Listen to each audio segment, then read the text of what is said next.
What's up, John? How you doing? I just got out of the shower, so sorry for being a Nice. little bit late. Oh, you're good. It's getting warm here. It's hot. Yeah? Yeah. But otherwise, been a busy week. I got my first shot yesterday. How you feeling? Only a little groggy, but I can't tell if that's just, being a dad. Yeah. How's your sleep these days with the baby? He's almost a year old, right? Almost. Yeah, it's almost a year in June. My sleep's been all over the place. I feel like I've been waking up maybe 4 to 6 most days, sleeping 10 to 11. So not as much as I used to sleep. Ideally, I sleep until 7. Today he slept until 7:30, which was perfect. Because then I can wake up with the sun, Mm-hmm. and I can be like, okay, I got a good amount of sleep. And then he wakes up, and that's perfect. But when he wakes up at 6:30, it's like, oh, I'm at the tail end of my sleep. Please give me a little more. And it's just no. Yeah. It always feels like death when you don't get enough sleep. I have discovered. Yeah. Is he on solid food yet, or? Yeah, he's been eating a lot of stuff. I mean, I'm usually pretty adaptive to less sleep. It's just the it's the unrelenting. Yeah. Yeah. It's not a one-off, right? It's not like you're traveling and it's just like, okay, I'm jet lagged. It's kind of like you're always a little jet lagged. So maybe I think I am getting used to it, right? Because I am now just sleeping normally at 10-ish. Mm-hmm. And then I just wake up too early because I'm still kind of used to waking up or I'm thinking about stuff and don't sleep as well as I think I should. But I don't know. We'll see. I think it's a testament to how resilient the human body will be. If I humans are nothing if not adaptable. So, well, at least as a species, but I don't know about me specifically. Yeah, I may just die because I'm weak. Do you use any sleep trackers? Any sort of fitness watches or Apple Watch or something like that? I used to have one that I got for free from my insurance company, which was kind of cool. Mm-hmm. And then I tried my phone, but the phone doesn't work so well when we had the baby because it would be tracking every time I used it, which would be throughout the night when he needed to wake up. So I basically just stopped doing any trackers. It's just there's no point. Yeah, I feel like they're not super reliable anyway. So there was one I used a long time ago, which was pretty good. I forget what it was called. Maybe just Sleep Cycle or something. And basically, you flip it over, and it's just got the microphone on the whole time at night. So it can basically tell if there's noise or if you're moving around. And that was okay, but I feel like most of the solutions are made for people by themselves. Like if you're a couple in bed, if your partner or something rolls around, then it's that messes up your stats. And then the Apple one was actually pretty good, I thought, but the native sleep tracker. But what wasn't good was it didn't have a sense for when you went to sleep. You set a time to go to sleep and it automatically marks you as asleep, but it's you could have just said, yes, I'm going to sleep, and then it just doesn't know.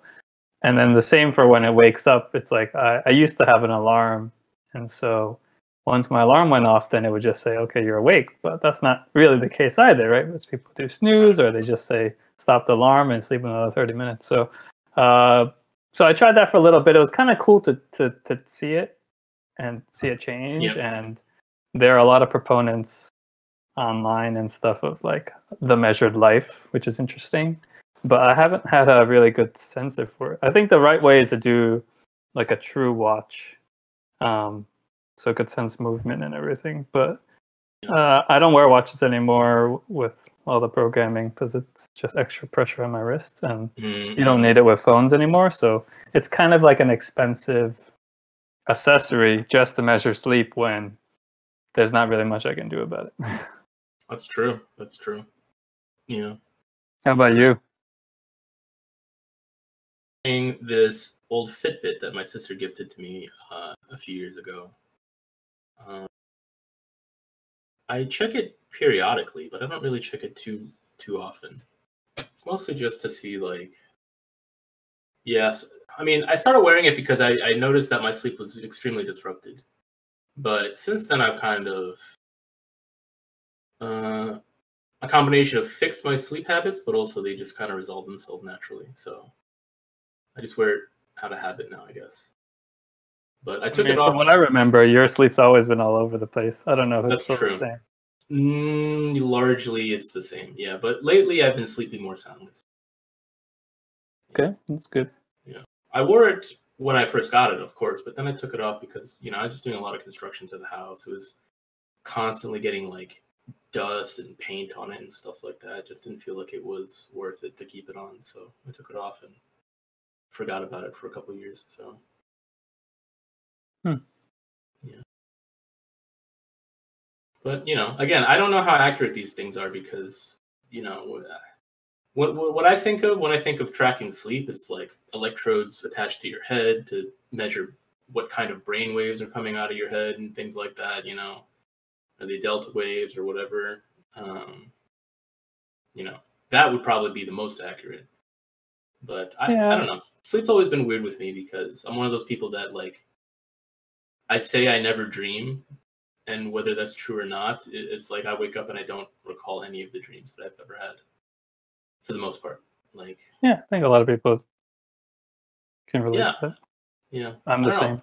One of my friends is a lucid dreamer, which is like the completely opposite end of the spectrum. So that is pretty Trained wild. or natural?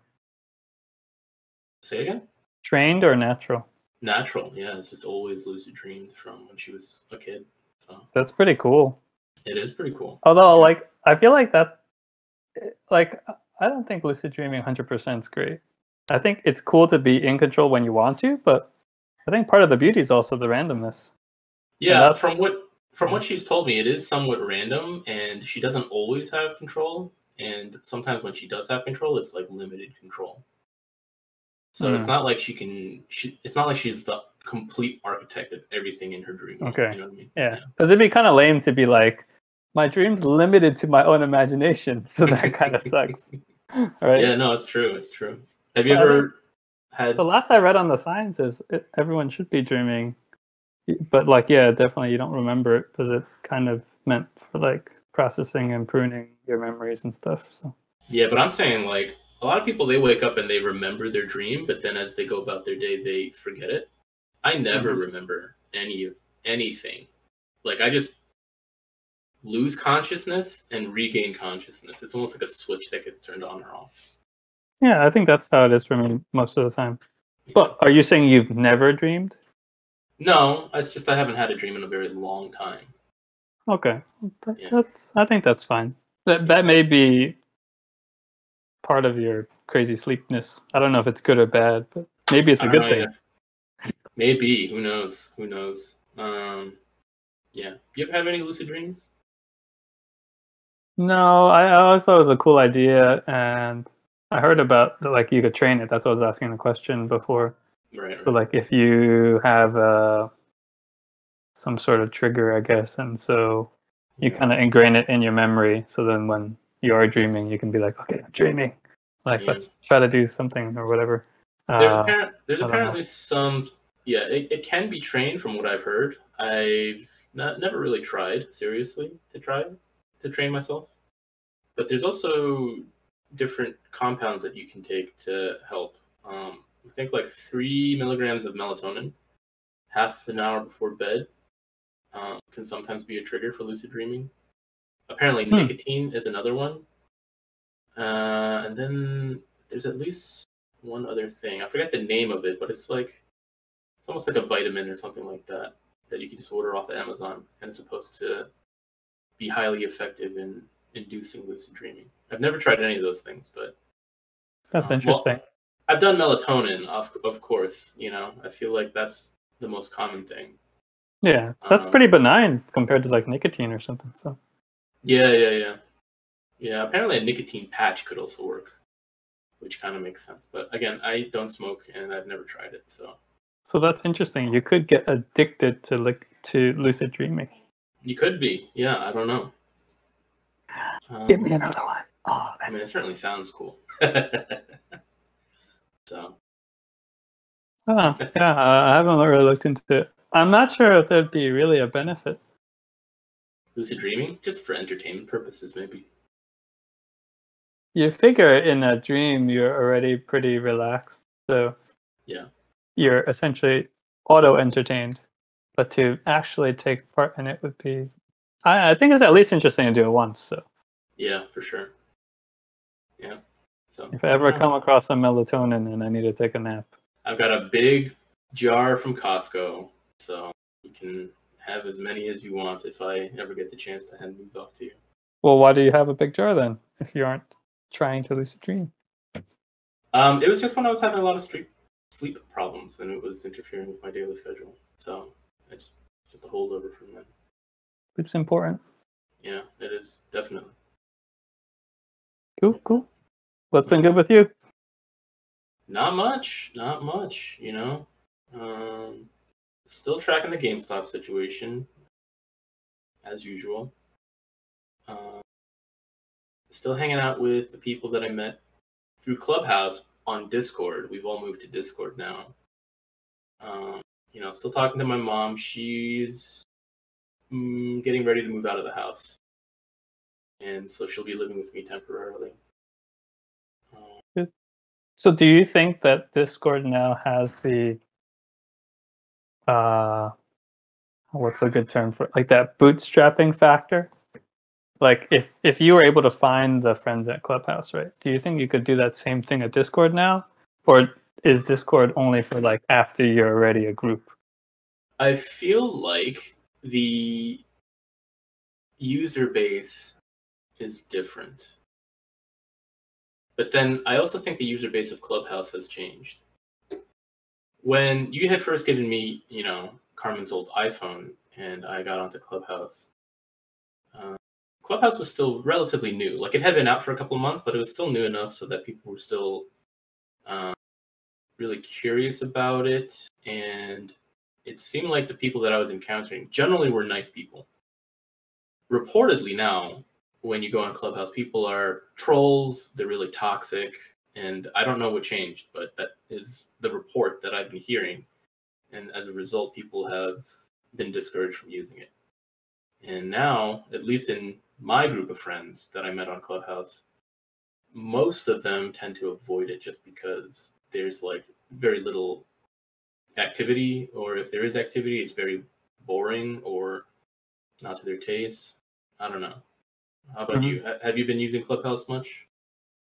I still haven't, but I think that's an interesting point. I mean, I think a lot of people criticize social media as it gets massive, like more and more massive, I guess, because then it's just not as much of a specific community, which is good and bad, right? Because then it's just like, okay, it's open then for other people, right? Which is cool.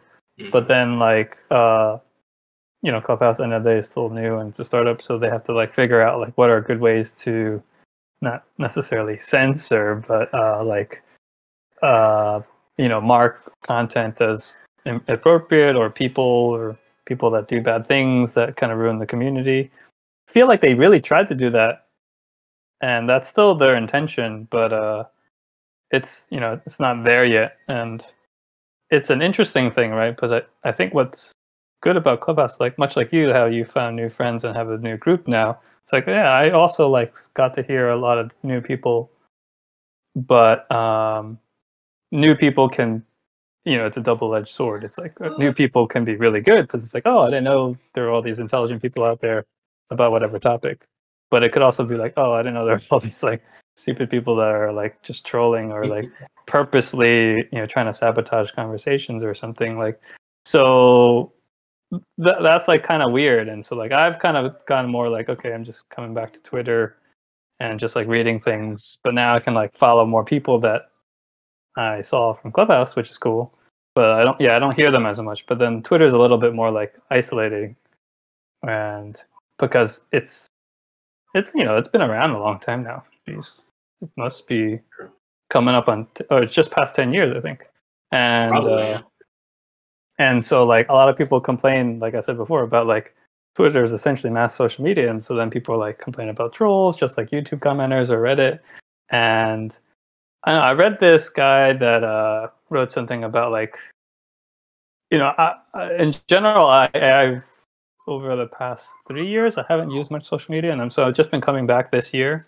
Me too. And the guy was writing like, I've Twitter's definitely potentially toxic, but if you filter down like your followers or what topics you follow, whatever, like it can be whatever you want to make it, right? So I thought that was kind of interesting, and so I kind of went through my whole Twitter thing, and I was like, all right, I'm just gonna unfollow like every organization, right? Like I'm only gonna follow like real people.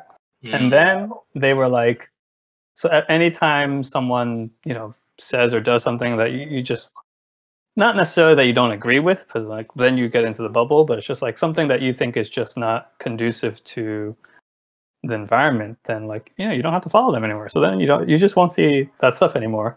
And I think that's really interesting, because then there are really a lot of smart and interesting people out there, and that's what kind of brought me back again. Because like, every time I was like, I find someone and they're like, oh, all they have is a Twitter and it's kind of a public thing, I was just like, hey, this person writes really interesting stuff. Like, it's kind of a shame that I'm not on it, right? And so over time, it's added up, and I'm like, okay, what's the right balance? The right balance is like for me, no notifications, real people only, and then like Twitter on the shitter. Yeah, I guess. Yeah, I guess. I mean, see, I kind of did that before. Now I don't know. It's all over the place. Everyone's always at home, but yeah. But yeah, and mainly just to have like, I don't know, interesting stuff that you want to follow, and if it's not interesting or they just spam out the same stuff every time, then like maybe it's worth it to unfollow them. And I see it in some other people. Like it's interesting once you start doing this, because then you start trying to get into a circle of not trying, but naturally getting into this circle of people that are doing the same thing, right? They're like they're also trying to just get quality content from like individual people or trusted sources or whatever, and like some of them will only like follow, and they'll have like tons of followers, right? Like we're talking like over 100,000, let's say, but they'll only follow like 100 people or 15 people or something, and it's like, oh, so that's actually really interesting. Then I was like, then I can look at who they follow, and it's like, okay, that's kind of like an interesting signal too, right? Right? If you're a really popular, let's say, influencer or whatever, but you only follow like 50 people, it's like, okay, what are these 50 people to you, right? Like that must be something important or good about it. And so I've been trying to test out different things and grow there, and also to spice it up a little bit by just following random stuff. Like I just did the Kardashians today, and that's like totally not something that I'm into in terms of their influence. But I was kind of like, I don't really know anything about it, and so if it's bad, it's as easy as an unfollow. But yeah, I think it's kind of interesting to understand what other people are looking at too. So I'm trying it out. I'm not saying everyone should do this, but that's kind of what I'm doing. I actually did the same exact thing recently, because I know nothing about the Kardashians, and a lot of my not a lot, but like enough of my friends and family are like super into the Kardashians, and I'm like, all right, fine. Like I'm over the sort of young, angsty teenager phase of just refusing to do something out of spite, So I'm like, all right, we'll see what this is about. So far, I haven't really seen anything of substance. That's not a criticism. It's just I actually haven't seen anything.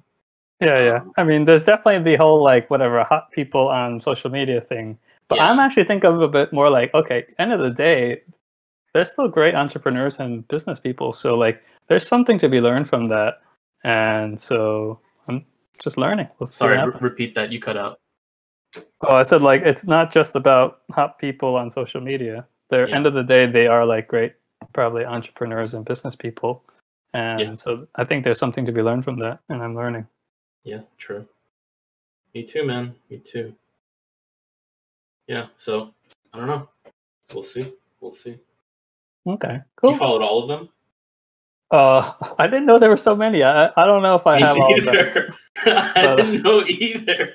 There's a lot. So I have a few, and I don't know. I'll add more or remove more or whatever. There's different last names and different people. It's very confusing. So, but that's I usually I see that ignorance as a opportunity for lots of learning.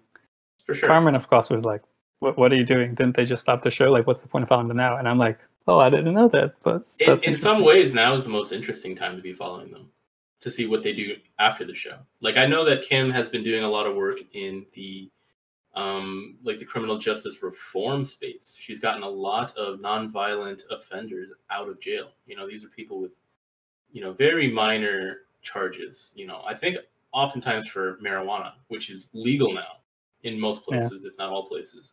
Carmen told me about one instance. I didn't know if it was a lot, but that's interesting. Yeah, she's been doing a lot of work there. So you love to see it, man. You really love to see it. So I encourage anything good. So that's cool. Me too. Yeah. Okay, that's interesting. Mm-hmm. Yeah, so no new developments there. I read through your GameStop stuff. I thought it was a good read. Okay. What are your thoughts on the whole situation in general now that you've read that? Oh, for people listening, I sent John a PDF, which was some due diligence posted by people on Reddit, and it had to do with the GameStop situation, looking at the failure to deliver numbers and a number of other things. Sorry, go ahead. No, yeah, I thought it was measured and balanced, which was good. I think it walks into it in good detail, and it probably is a good summary, like write-up of kind of the stuff we've talked about, maybe particularly with Mike, since those videos are out, about basically there being a potential for... So here, like, I'll give it a shot at explaining the whole thing really quickly. Okay. So that you don't have to keep banging it out in your head. So you have a situation where a company has been doing poorly, had borrowed some debt, and a lot of people were shorting it, and they just thought it would... let's just assume they thought it would go down or bankrupt or something, so they would make a lot of money. And then call it new CEO changes, there's some new debt refinancing to extend the maturity in the debt, and then of course there's COVID, and so either whoever the short sellers were, they just didn't believe it or still don't believe it, and so they either continue shorting or extending their shorts. But there is potentially a loophole where you're shorting stock that is already being shorted, so you get this kind of inflation of shorting in general, but like of the shares outstanding. And then you have this I guess you have a bunch of people online in different communities looking at this and saying, like, this doesn't make a lot of sense. I guess they're betting that the company's not going down to zero, and so they're buying shares, and specifically, I guess they're holding it so that there will be fewer and fewer shares outstanding for short sellers to cover with. And the plan is then that the stock will go up based on fewer and fewer shares out in the float to be bought. And this is being exacerbated by what they say all the short sellers, and now potentially brokerages, which also need to make sure they're in compliance with regulatory rules. And what else? Oh, and so these FTDs, which is the failure to deliveries on the shorts, are fairly high. I'm investigating that fact, but let's just say it's true. These numbers are increasing, and so the idea is that they can only increase for so long, and so people will essentially have no choice but to buy and kind of like neutralize these positions, and thus the people that are holding the stock will make a lot of money. But likely to a certain extent, even in the PDF write-up, the guy was like, okay, this will go up, but I don't think it's like you said in a previous call, like astronomically high, or infinite, right? It's some value, and that value is still based on fundamentals of the company. So that makes more sense to me. But I think, or before I get into like my opinions on it, like, is that a true representation? More or less. Yeah. What we read? Okay. Just, last week we talked about how high it could go, and I just want to clarify. I said I didn't know. I didn't say that it could go astronomically high. Well, that it was very definitely high. Growing. Yeah. What I said, at least what I think I said, and what I mean is that it has the potential to go unbelievably high. According to all the people that have been posting on Reddit, we could see some crazy numbers relatively soon. Another thing that I wanted to clarify was that they did have debt, but they recently announced earlier last week that that they have enough cash to cover all of it. So they're announcing a voluntary buyback of all the debt to be completed by the end of this month.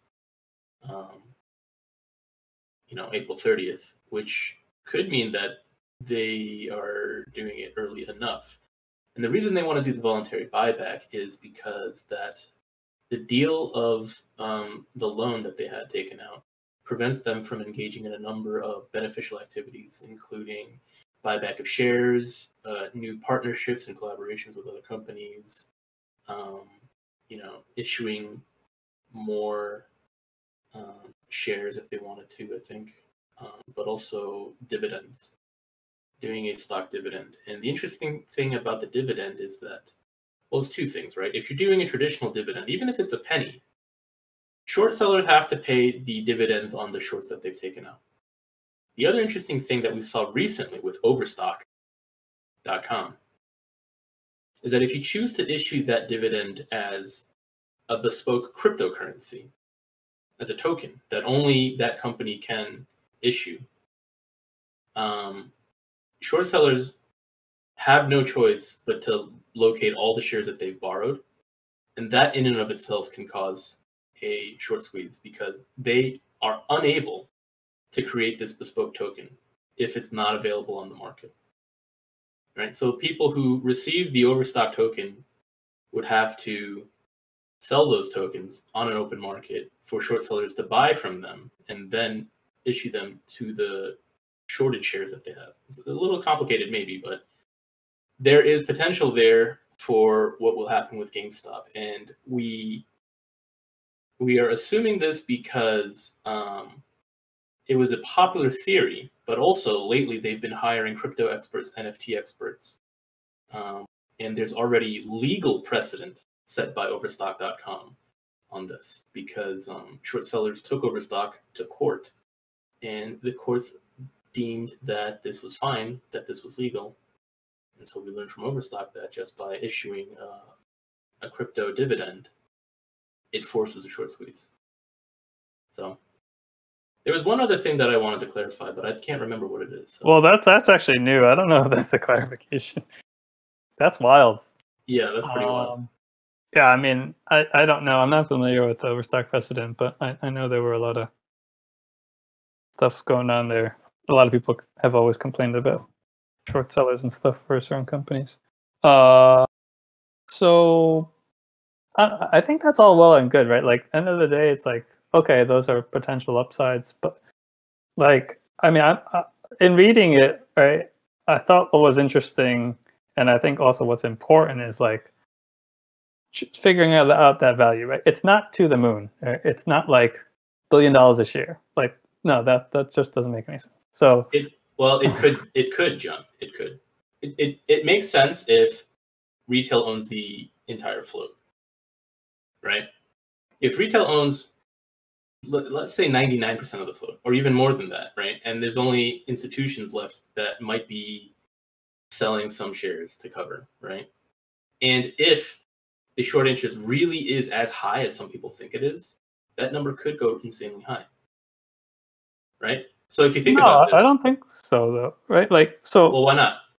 So, all right. So we'll make a simple example, right? Like, I borrow $100 from you, and I say I'll give you back $100, or Okay. maybe not. Maybe $100 is not a good idea. Let's I don't say think it's it's a good example. 100 shares or whatever, right? Yeah, yeah. And do I need 3 parties? Let me see. I'm just thinking, like, end of the day, if someone can't buy it, your assumption that it can, or what you're saying in terms of it going really high, is saying that people have infinite money to cover their shorts. What I'm saying is, no, the company can just go belly up. They'll be like, I can only buy back, I don't know, 50 shares, and I can't pay back the other 50. So be it. I'm going to go bankrupt and dissolve this business or whatever.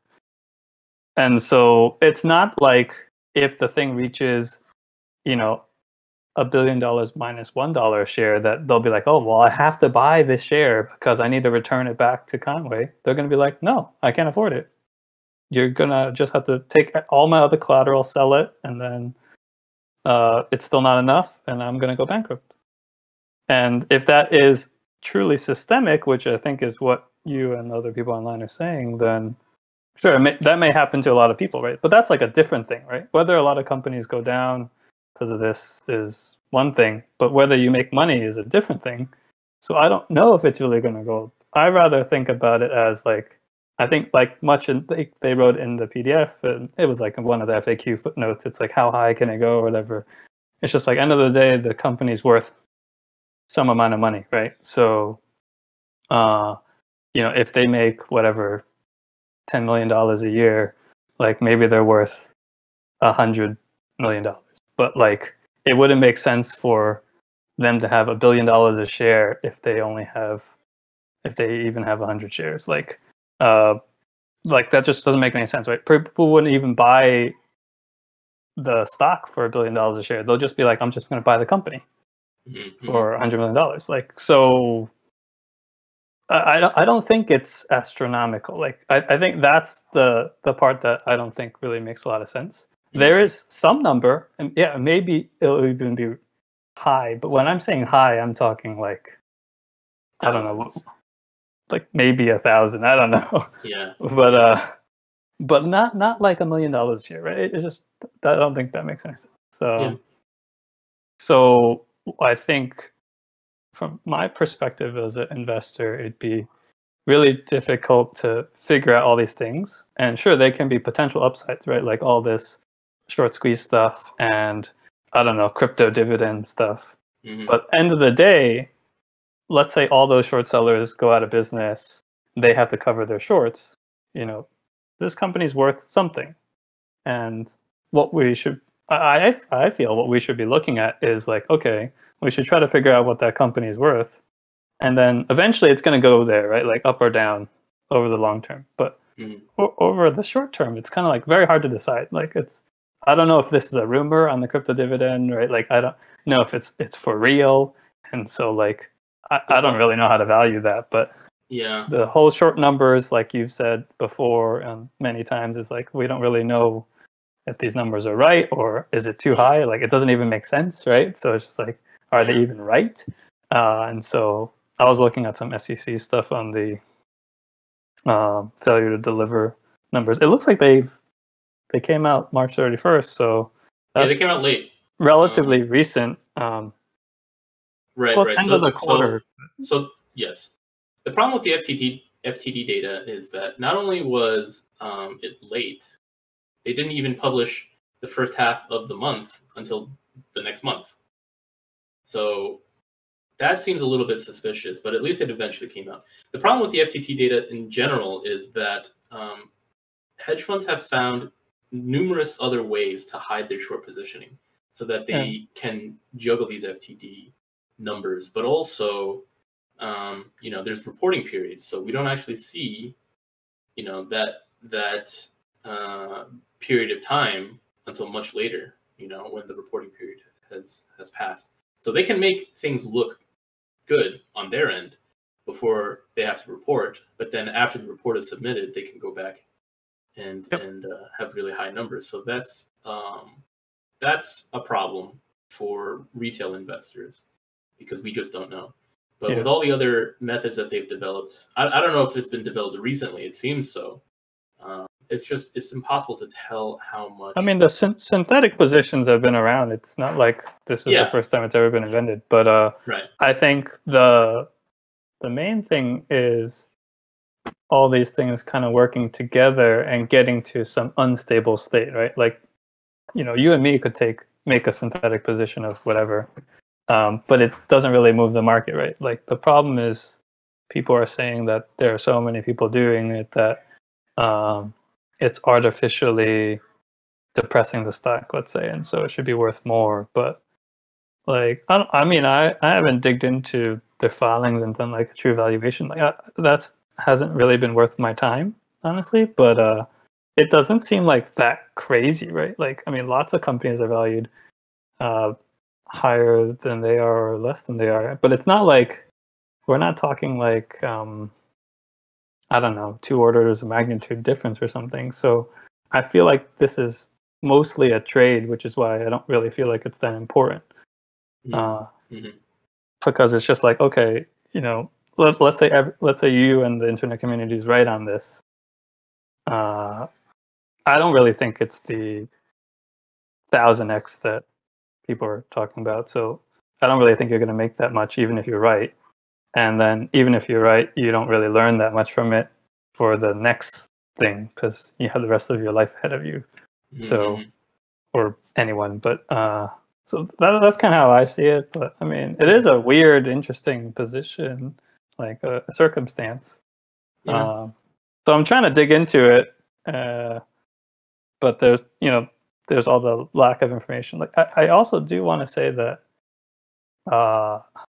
I don't think it's fair to like say all the, I don't know, like you've pointed out, like whatever, some news agency reports this or changes this or did it too early, or we don't get some data as fast as you would like, and like that becomes this like global conspiracy theory. Like that's like way out there for me. As like, I'm not sure about that. Like that's not facts. I mean, it's kind of facts in that, like, whatever actually happened, but in terms of directly linking it to GameStop specifically, let's say, is like that's like a whole nother level. So like I think what was good about the presentation was it focused very much on like, okay, here's the data we have on the stock, its performance, its debt, the shareholders, how that's changed with new CEO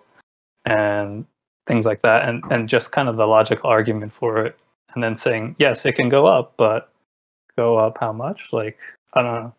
And like, much like a science kind of, it should have some kind of like a falsifiable criterion where you can say like, okay, this thing doesn't make sense, so then like you're wrong or you're right or whatever it is.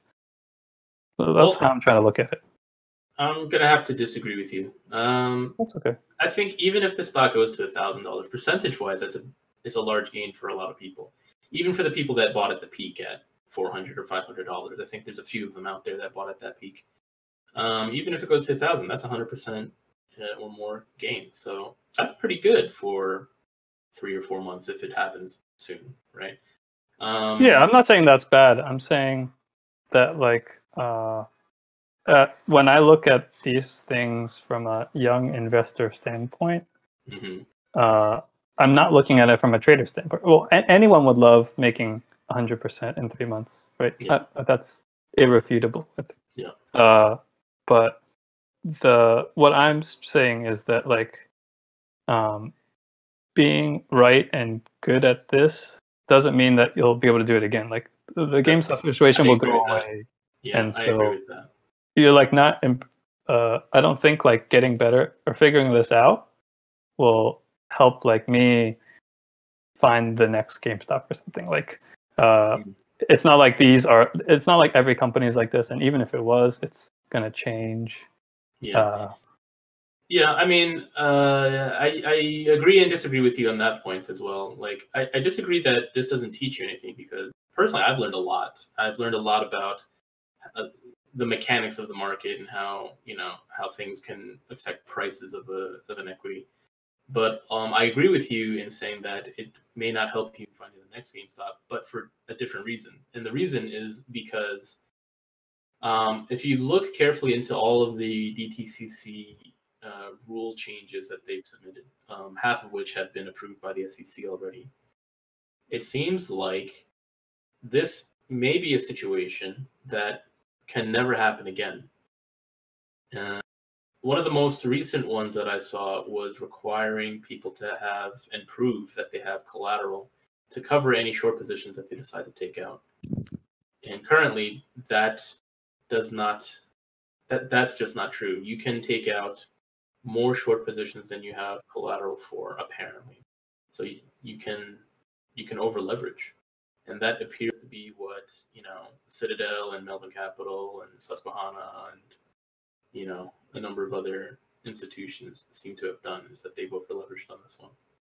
And, well, leverage is definitely a thing people use, and yeah, I mean that is a basic thing, right? Because the margin is it's not like 100%. So they could change it, and usually it's more for like a retail person, but supposedly for a sophisticated institution, potentially like Citadel, then they know what they're doing, so they can leverage more, or you can get around the leverage with all the synthetic stuff you said. But I feel like that's kind of a nature of the system, but I don't think leverage is great. And I don't either. Yeah, they may be over leveraged, so it may really hurt them. But I think much like the guy said in the PDF too, there's a lot of people doing this that are making it a us versus them kind of thing, and I don't think that's like a rational thing for investing. Like that's a very emotional thing. So I don't think that helps.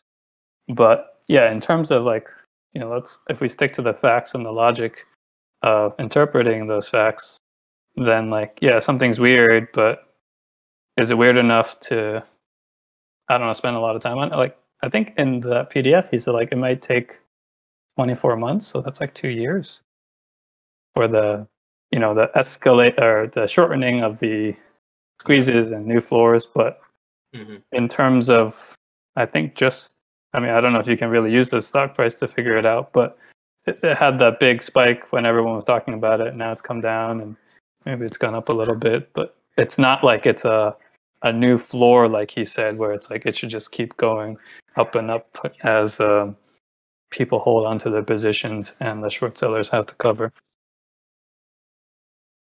Yeah, I don't think it'll take 24 months. Some things have happened recently that make me think that the timeline has accelerated. So we'll see. Well, they're in the news, and like you said, the crypto dividend, if it is like you say, like that could push everyone. Absolutely, yeah. So we've got 12 days till the end of the month, which is the deadline that GameStop has set for the voluntary buyback of their debt. And so once that gets settled, they're free to engage in all sorts of new opportunities. I guess if I wanted to do a hot take, a wild prediction, I would say that there's a chance that they're going to team up with Riot Games, maybe. But I think a higher chance is that they will team up with Tesla and Elon Musk to download games to Tesla vehicles, since they are equipped with PlayStation 5 or PlayStation 5 equivalent hardware for playing games. What else? I mean that's pure like out of thin air, or did they write something about that? Well, the thing with Elon Musk and Tesla is that Ryan Cohen, who we all think is going to be the next CEO, he does this peculiar thing. CEO of Tesla or of GameStop? Ryan Cohen. I thought he is the new CEO. Right? I mean, he bought enough shares to get onto the board of directors. Recently, he was made a chairman, and they also announced that the current CEO is leaving and that they are conducting a search for the next CEO. A lot of news agencies that's what I wanted to say was the news. A lot of news agencies, I would say, misreported that as saying that they were going to look outside for a CEO, but it doesn't actually preclude the possibility of looking internally for a CEO. Internally, of course, would imply that it might be Ryan Cohen. In fact, we all think that it will be him, and that is, we think that's a certainty. We being the Redditors that have been following GameStop for a while. Okay. So what's that have to do with Tesla? What that has to do with Tesla is that on Twitter, Ryan only follows people that his companies work with. He did this when he was at Chewy. And currently, with GameStop, he follows, some usual suspects. He only follows 7 people. He follows, PlayStation and Xbox on Twitter, and then a couple of other gaming-related people. But the other person that doesn't really make sense right now is that he follows Elon Musk. So, okay, am I looking too much into it? Yeah, maybe. Of course, there's definitely a possibility that I'm looking too closely into this. But as we've seen lately, it seems like a lot of CEOs have been signaling, with almost like riddles that you have to kind of decipher to figure out what's going on, which is weird, but it's fun. So are we looking too much into it? Yes, almost definitely. We're looking too much into different things on Twitter, but maybe not. Maybe not. So I mean, is there's it been weird? a lot. Is it weird that if they're speaking in riddles? I'd say no, because they're SEC? important. Yeah, they're important people for a public company, and that would be essentially giving material non-public information to a select group of people rather than all your investors at once. So I don't know. I mean, Alana already has kind of walked that fine line a little bit, and so I'm not saying it's not possible. Like almost anything's possible, but I mean, I have a skeptic in terms of he's just a popular. He's just a popular guy on YouTube. Like, I mean, not YouTube, on Twitter. So anyone could follow. That's a healthy attitude to have. Yeah, I think that's a healthy attitude to have. Yeah, I don't know. I definitely put a lot more weight than you do. I'll just say that. Yeah, that's fine. Crypto dividends interesting. I haven't thought about that. Yeah, check out the Overstock story.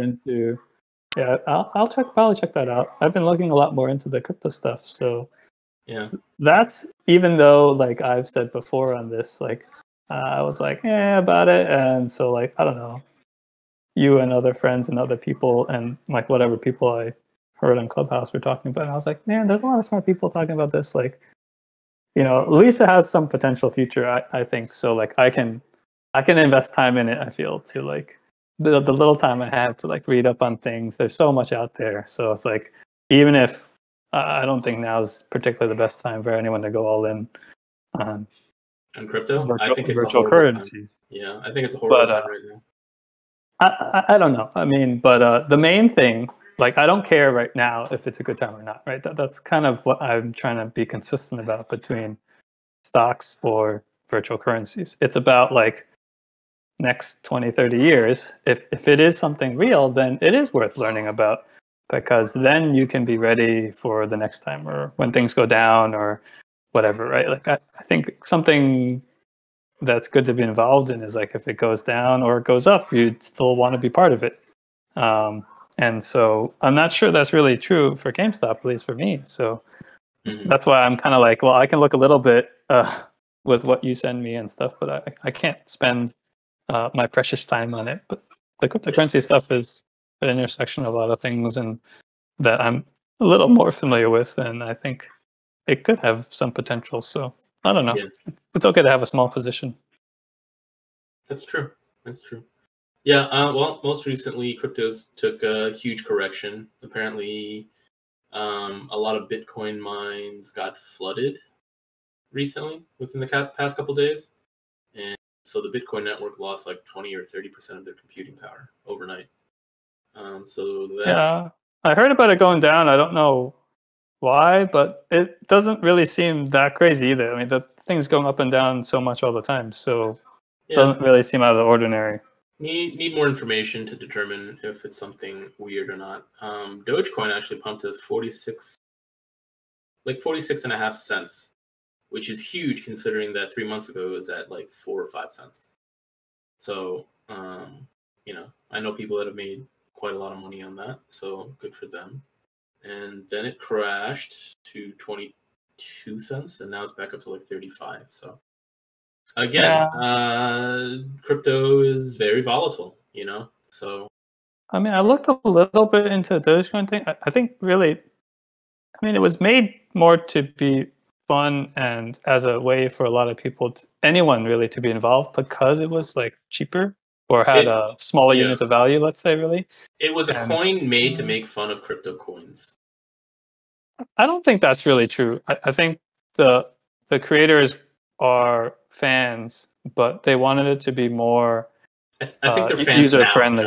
I think they're fans now, but I think at the start of it, it was purely as a lark. It was just, it was for fun. That's different from what I've read from the original sources, but I haven't looked too deeply into it. But that's, I think, the interesting part. And then, but that's like good and bad, because then the people involved are potentially just the people that think it's interesting rather than have done like more interesting work. Not that it can't be later, right? Eventually, I think it'll even out. I don't know too much of the technical specifications. Most of the new currencies, they publish some sort of technical white paper that at least talks about something that they do differently. But the Dogecoin stuff might just be the same as Bitcoin besides the numbers and the name. Might be. I forget. Yeah, so I don't know. I'm still worried about the government rolling out their own cryptocurrency and then banning all existing cryptocurrencies. That's what China's trying to do. That is what they've done. Yeah, and so we'll see what happens here. Is that a worry? Kind of. Well, it depends on how conspiratorial you want to be, but the worry for a lot of people is that the government, particularly the Federal Reserve, will have complete knowledge and control of how money moves in America. Not a lot of people know this, but it was actually almost passed into law a little over a year ago. So the CARES Act, right, came out in March of 2020 to help with the quarantine and the pandemic and all that other stuff, right? There was a provision in there that later got taken out. I forget the exact name of it, but in essence, it said that the Federal Reserve wanted to create digital wallets that they would control so that they could deposit stimulus money into. Yeah. Right? Or that they could. But the point is that it was going to be created by the Fed and controlled by the Fed. And so that kind of cuts out the middleman of the banks in a way. Yeah, right? It's UBI by the Fed. It is UBI, right. It's UBI by the Fed instead of by the Treasury. And it's like getting money without going to a bank, without going to a bank and taking out a loan, right? Which is how money is typically created in the world, right? So the concern there is that it would give the Fed too much power, and when you leave things open-ended like that, you don't know where it can take you. So it needs to be more closely scrutinized. I think a lot of people were theorizing and imagining these sorts of scenarios where the Fed could create inflation through those federal wallets if they wanted to, the Fed coin wallets if they wanted to, or CBDC, central bank digital currency.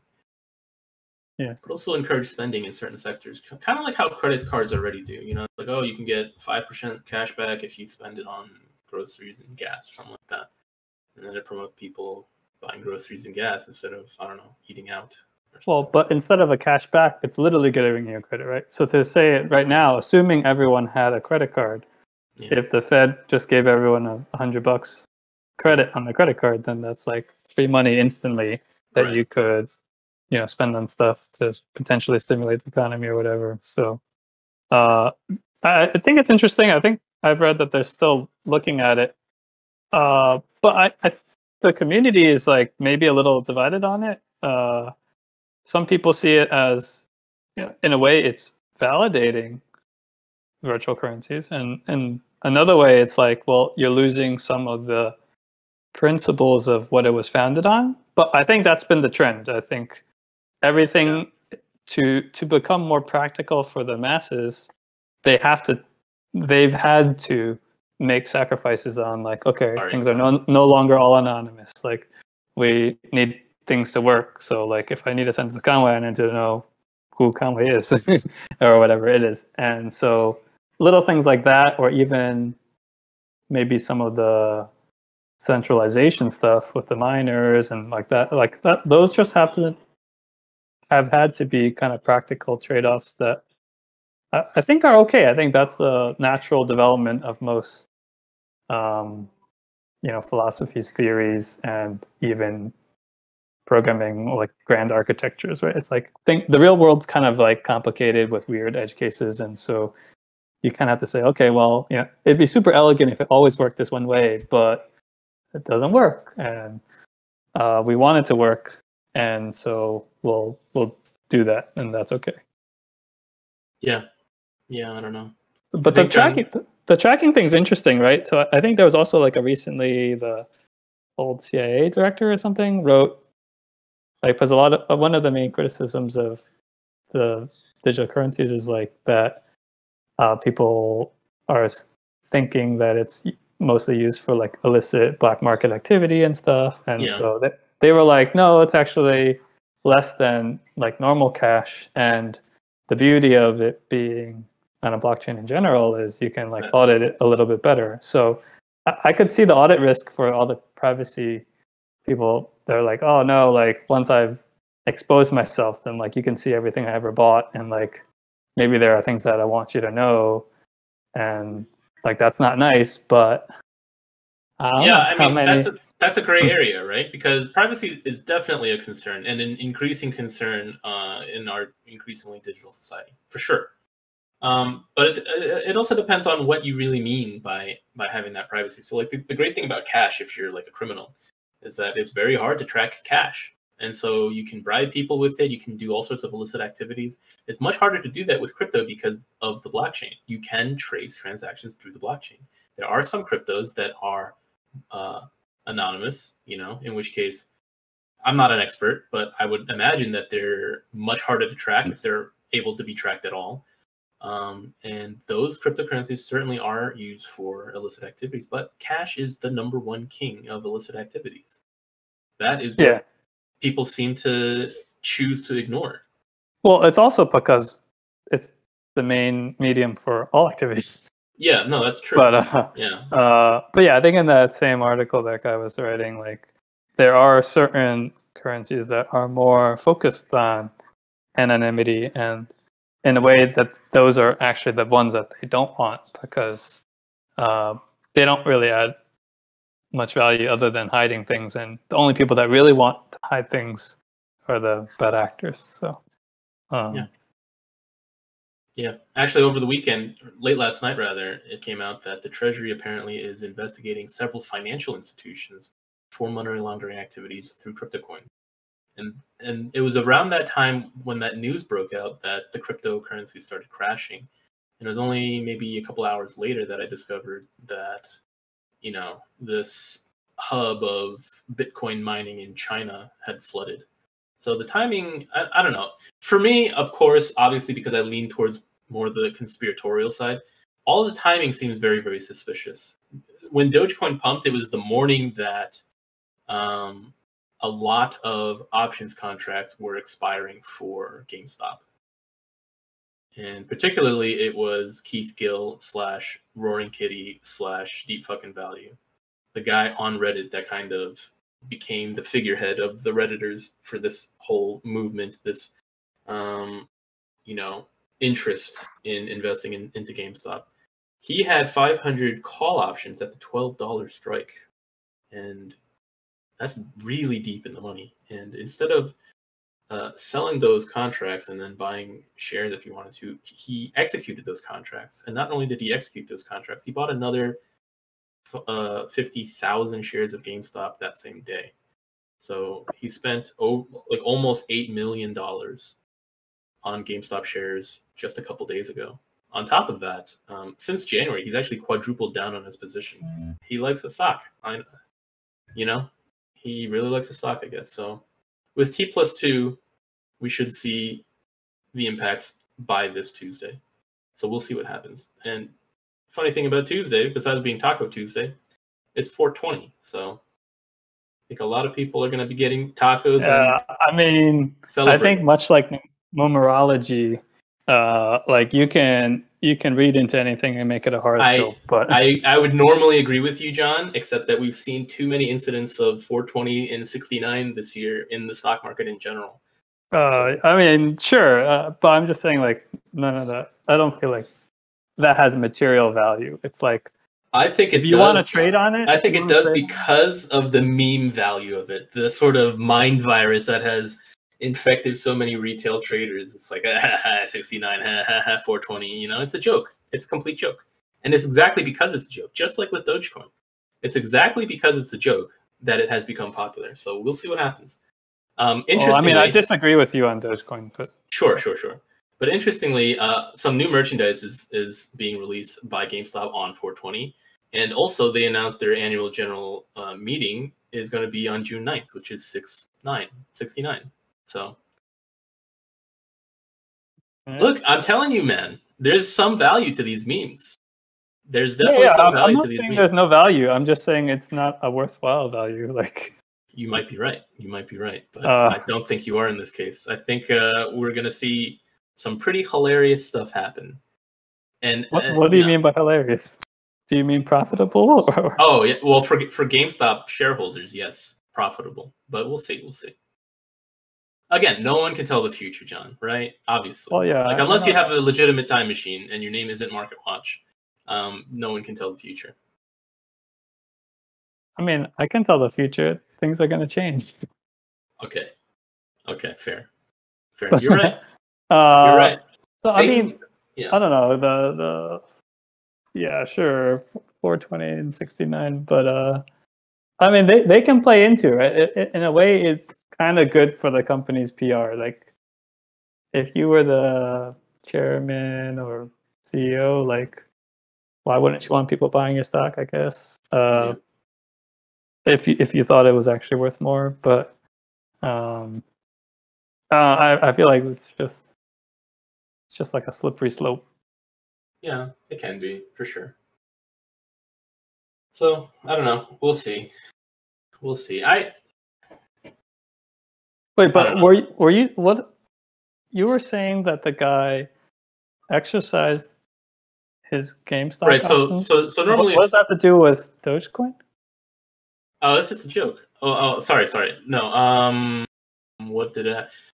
T+2, right? So he did all these trades on Friday, and T+2 would mean that these should settle by Tuesday, right?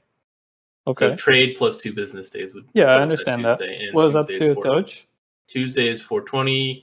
420 is a joke. 69 is a joke, and Doges are a joke, and Dogecoin is also, well, originally supposed to be a joke. So it's just jokes, man. It's all memes. It's memes rule the world, man. That's the only connection, is that it's all memes. It's memeception, John. I mean, there's so many memes. I know. Memes are not logically consistent. They're not, but in this case, I think there is a pattern. The other thing I'll disagree with you on is I do think this stock is going to go absurdly high, and I think it's going to... No, you couldn't give me a number, so... Look, I can't give you a number for an unknowable large number. I mean, let me see. Let's see. When I looked at the numbers, they made something... In the last 10 years, their best year was making 600 million. So call it... yeah, but the company's worth like 20 times that. Yeah, but you got to look at all the short sellers. The short sellers are the ones that have to pay. It's not GameStop that has to pay. Like, their stock price is just whatever their stock price is, right? And the only way they can influence it is by doing good business and PR. No, I get that. I'm just saying that that will be short-lived because, look, you and other people that bought it because of that shorting, like, it can only be worth so much more than what it's really worth, right? Like, if I had $100 bill and I don't know, there's 100 shareholders of it, and then like lots of people are shorting it because they think it's worth less, and we're all like, no, it's worth $100 because it's a $100 bill, right? So then, like, maybe it'll go a little bit above, or maybe even like 2 times above $100, but like it shouldn't go John, to like $1,000 because people would be like, oh, I'm gonna sell it now because it's too high. John, it's worth whatever equilibrium is met between what people are willing to buy it for and what people are willing to sell it for. Right. But I'm saying people will sell it then, right? People like you, just like you said last week, you're going to sell it at some point. So sure. Yeah. Others will also sell it at some point. And You're I'm thinking, absolutely right. And that's why I'm saying it can't be like 1,000 times. It could be, because if they need to buy back that many shares. No, but you're forgetting about the sellers, right? You're only talking about the buyers. But the sellers would also sell. The sellers will sell when they see a number that they like. And if they don't see that number that they like, they won't sell. Yeah, I'm saying they're going to like a number that's 500 times what it is now. It doesn't need to be 1,000 times. Sure. Yeah, you might be right. We'll see. I don't know. Look, we don't know how many shorts the shorts need to cover. Well, I think that's not the problem. I think the problem is part of the problem. Well, that's part of the problem. But the real problem is you, I think specifically, I don't know, I'm not going to speak for all the others, don't actually have a target. It's just air in the sky. It could be anything, right? Yeah, and so if that's the case, then you could hold it forever, and you'll always think when you're 99 years old that it's going to go to $1 billion, and it doesn't. But what I'm saying is it's got to be, if you're going to time it, then try to time it. Then you have to say it should reach whatever at some point in time. If it's 420, if it's 6.9, I don't care what it is. I mean, if I have to hold it till I'm 99 years old, so be it, John. I've had so much fun with this GameStop situation that it doesn't even matter to me anymore. Like, yeah, it's nice to be able to make money, but I've already made money. Like, I'm already green. And so... Well, you're assuming you're going to stay green, right? You can be red. It could go bankrupt one day in like 20 years. Whatever. But I'll just make that money back. I don't care, John. I really don't care. Well, I mean, but then we're just talking about you not caring about things and not really about what we're trying to do in terms of making good investment, right? If you're sending me a big PDF of this is the analysis, and we're trying to make a decision and saying, okay, this is a good thing to buy for X reasons, then it can't just be like, oh, I don't care about losing money, so I must be right. I care about learning, John. I care about learning, and I've learned a lot with this. And if I'm wrong on this, then I'll have more to learn. I'll have to examine the other side of it to see. Yeah, I agree with that. So, well, that's the positive side I see too. If I lose on this one, I'll just make it back. I don't know, John. I don't know what to tell you. I mean, I'm not opposed to you losing money. I'm opposed to you not. I'm opposed to you not learning. I've learned a lot, John. I've learned a lot. But I don't think it's just that you learn a lot, right? Like, yes, I agree with you. You've learned a lot. But the point is to be able to keep learning, right? If all I say is I read this guy's PDF today and he must be right, but then tomorrow some new facts come out and I'm like, no, those facts are fake news. Like, this guy's right. Then I'm not really learning anymore, and that's the problem, right? Yeah, yeah. So that's all. I'm just saying. So I think it's good. You know, you like it. You think it's good. You're staying on top of it. Whatever the new stuff is coming, I don't know what will come out. Nor does anyone else, I guess, really. But I'm just saying, like, okay, take that in. And part of taking it in, I think, is also what I'm saying. Not that I'm right, but that I'm actually, I think, at least a little bit of a different voice for you, and you know me. So then, like, I don't know. No, I understand. You got to give me a better refutation than I don't care if I lose. Like, that's not a reason. Like, I appreciate you, John. I really do. But for this one, I think, I don't know, man. I've definitely looked into this more than you. It may be hard for me to articulate all the reasons. I may be putting too much weight into things that I shouldn't be putting weight into. But for everything that I've seen so far, I'm very confident in holding this position. Yeah. I mean, I've definitely seen you explain it better, or hear you explain it better. Yeah. Reading that guy's stuff was also good because it was just different than how you explain it, and I'm better at reading things, I think. And so in combination, I think I've learned something, at least that I've kind of understand the situation a little bit better. Obviously, there's a lot I don't know because I haven't looked into it, but I don't think it's that crazy. I just think, like I'm harking on this point, but then there should be some limit, right? Whether it be time or amount. And I fully understand, like, things will change, right? Let's say in 2 days, lots of things change. But at least right now, you should have some opinion, and that opinion should it not be, I think, well, if I lose it all, whatever. Like, you could say that about anything, right? I can say I want to buy this dog poop on the ground for $1 billion, and then I'll just be like, I don't care if I lose it, whatever. It's like, that's all. Yeah, I don't know. I think the future will be very, very interesting, but I do worry about people who will be blindsided if a market crash does come. Assuming that I'm right on the things that I've been saying, man, it could get pretty ugly. Well, so this is the other extension, right? So we talked about the GameStop stuff. That's a whole thing in itself. There are some fundamentals, and then there's some feeling, let's say, that you have about it. But now then there's this another layer of, you're saying it's connected to the rest of the world. And like, I think it is.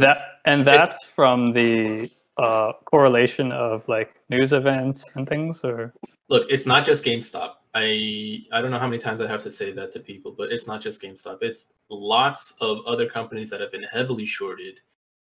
It's all the short squeezes coming to a head all at once, but also it's all the sort of risky practices, the sort of sneaky accounting practices, and all sorts of weird new instruments that Wall Street has created in the past 12 years or maybe more, I don't know, that could be failing. 2008 famously was because of mortgage-backed securities, because of collateralized debt obligations. Well, I've only recently learned about collateralized loan obligations and something else called CSOs. I forget exactly what it's called. But basically, it all seems like derivatives based on nothing, based on things that don't exist yet. And you cannot bank on things that don't exist yet. You have to explain further. I don't understand. So you know what a CDO is, of course, right? It's just a bunch of mortgages. Yeah, it's just a bunch of mortgages. But those are real things, right? Those are real things that caused the 2008 financial crisis, and people thought that they went away, but actually they still exist. And yeah, they in never the went repo away. market, they never went away. In the repo market, it still makes up a large percentage, I think 17 or more percent of any collateral within the repo market. The rest is treasury bonds. Yeah. For the most part. But I've only discovered recently about this thing called a collateralized loan obligation, which is basically like you are kind of extrapolating in business terms, like how many loans that you expect to see, and then you're bundling that up and using that as a new instrument in finance. And it's like these loans don't even exist yet. So how is this an instrument that you can trade off of? Especially in a situation like we're in today, where lending practices, have changed because what's it called? Lending standards have gotten so strict that in general banks just aren't lending. And this is publicly available information, right? You can go to, I don't know, pick your favorite place, the Fed websites or investing.com, checking the economic calendar. Banks aren't lending.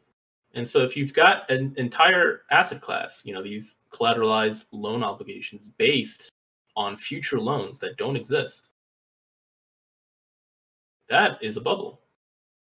That's not my understanding of the CLOs. I mean, CLOs are considered just a more specific CDO. So Debt is just like all sorts of debt. Loans are like more like private loans. But it's the inverse of it, isn't it? A CDO is a collection of mortgages that already exist. A CLO is a collection of loans that you expect to get in the future that don't exist yet. That's not the definition I'm familiar with. I'm not. Okay. I don't Maybe know what a mortgage is of a future thing. But yeah, that sounds weird. At least warrants further discussion or further investigation. But I mean, to bring it to like more basic stuff, people deal with things that don't exist all the time, right? Sure, but so when we talk about a stock, we don't really talk about what the company is doing now. We talk about potentially what the company will do. So that is many people's different opinions. Yeah, or in commodities, you're saying, I'm going to buy, whatever, 100 bushels of wheat next year at some price so that I can make sure that my cost of wheat for my bread is going to be this much. There may not be 100 bushels of wheat next year. So, like, is that an imaginary thing? Like, kind of, but like, I think that's a pretty normal, tried and true thing. So, sure, like, but it's new to me, but it doesn't sound super crazy. Right, but if there is no wheat next year, then there is nothing backing that agreement, and so therefore that contract is worthless. And so if there are no loans to be made, or very few, then there are no loans to back that agreement, in which case that asset is also worthless. Well, are you saying no one's going to be able to get up? No one, there's going to be no loan issuance next year at all? In the past year, the amount of loans given out have been extremely low. Right, but low is not nothing, right? Sure, but essentially, there's not enough loans or wheat or whatever you want to use as your example to fulfill these obligations. Right, but isn't whoever is buying this then essentially just saying, I predict there will be more loans next year? That's their call, right? Maybe, but with like where are they going to come from if so many people are unemployed and long-term unemployed and jobs have been destroyed, and you know what I mean? It's no, I don't understand that. So if the thing that it's based on has disappeared or doesn't exist, why is that thing still worth? You're saying that's a certainty, though. Is that a certainty? I'm saying it's even if it's the same. No, but that's not what happened, right? I just asked you, and you said it's low, not zero. So if next year is low, not zero, then there are loans next year. It's not zero. Okay, so maybe a few of those are, but they're all based on these low number of loans now. You know what I mean? Well, I don't know. You'd have to read the contract. I think that's the big thing. That's true. They're complicated, but they may be on whatever very few loans next year, or they may be like on, I don't know, a lot more loans next year. But then there's also the price of it, right? Like it may just be like it's kind of like an option. So you're saying I'm going to buy this thing for $20, and then I think next year it's going to be $100, right? So that's the $20. Call it as very few loans, and then 100 would be a lot of loans, let's say, in the future. I don't know what it is, but I'm just saying, like, people have different opinions on that, and yeah, they may lose their money for sure. Like, if you want to bet against it because you don't think there'll be a lot of loans, that's a different thing. But I don't know. No loans also sounds kind of crazy. I don't think everyone's. I'm not saying zero. I'm not saying zero. I'm saying very, very few. Yeah, yeah. I should be precise in my language. You're right. But and so in terms of why things are the way they are now, I mean, I think I don't know much about it, but I would say interest rates are really low, so banks kind of are like, why should I lend for really low rates and lock in a low interest rate? So they don't want to lend a lot, or they don't trust that people can pay it back because of COVID and unemployment loss, like you said. The explanation that I've heard is that the interest rates aren't low enough, believe it or not. Why? They're not low enough, and so it doesn't make anybody with the sort of credentials that a bank would approve of right now want to go out and take on this debt. Okay, so it's two sides of the equation. It's really the difference of what you can borrow and what you can lend at. So you could argue both, right? In terms of it's not low enough to make money, or I can't lend at some rate. Well, the make banks. some money. Okay, so whatever the interest rate is, the banks aren't going to make a loan if they don't think that they can trust you to pay back that loan, right? Yeah. Because you will default in the future. That's why if your credit score is really low, and you don't have a job, and you don't have any income or whatever, if you went to a bank to try to get a loan, you would get denied. Denied, right? Or a really high interest rate, right? Like a loan shark rate or something. Right. So, as a result, the banks have to tighten their lending standards, right? They have to look for this perfect person that has lots of net worth, a huge income, amazing credit score, or blah, blah, blah, whatever, right? I'm using hyperbole. And those people exist, right? They do, right. But if they're not going out to get loans, well, why aren't they? What would motivate them to go out and get those loans? Well, one thing that might happen is maybe the rate isn't low enough. Maybe if it went all the way to like actually zero, or in some European situation where it went negative, then maybe these people would come out and start taking on these loans. Yeah, but that's because you're saying they're looking for someone so high quality, right, that they have such great credit that they couldn't charge them a very high rate, right? They could do the other thing, which is charge a higher rate on riskier candidates. Maybe only slightly riskier. Maybe they shouldn't do the riskiest, because some people will just take the money and run, let's say. Sure, but they can't, like, so many people have fixed rate mortgages. They can't just go and change the rate of those fixed rate mortgages after the fact, because the contract states that it's a fixed rate mortgage, right? Oh, they can do refinancings. Right, but the homeowner would have to refinance, or the property owner would have to refinance. Right, the bank can't force you to refinance.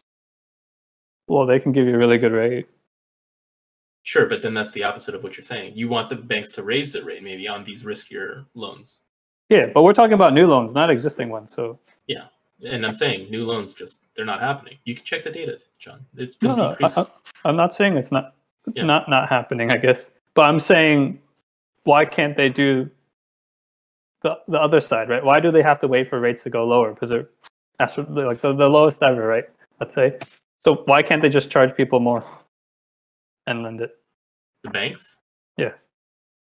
So what I'm questioning, I guess, is there doesn't have to be the fact of low or no loans in the future. People can say, okay, I'm going to take a little bit more risk, but I'm going to charge for that risk by having a higher interest rate.